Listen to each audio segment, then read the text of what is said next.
3 जना मध्ये 1 जना एडल्टलाई हाई ब्लड प्रेसरको रोग हुन्छ, तर धेरै जसो रोगीहरूलाई यो रोग भएको थाहा पनि हुँदैन। हाइपरटेन्सन नै हाई ब्लड प्रेसर हुनु हो। यो यस्तो साइलेन्ट किलर हो जसले कुनै लक्षण नदेखाए पनि भित्रभित्रै धेरै नुक्सान गरिसकेको हुन्छ। हाइपरटेन्सनले रगतको प्रेसर बढाएर तपाईको आर्टरीलाई बिस्तारै ड्यामेज गर्छ। समयसँगै फ्याटी डिपोजिट्स जमेर प्ल्याक्स बन्न आउँछ।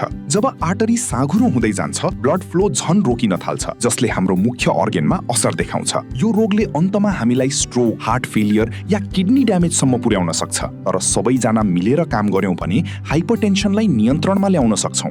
जब पेशेन्ट सचेत भई जिम्मेवारी लिनुहुन्छ, डाक्टर्सले गाइड गर्नुहुन्छ, परिवारले सपोर्ट गर्नुहुन्छ र समुदायले अवेरनेस फैलाउँछन्, परिवर्तन सम्भव हुन्छ।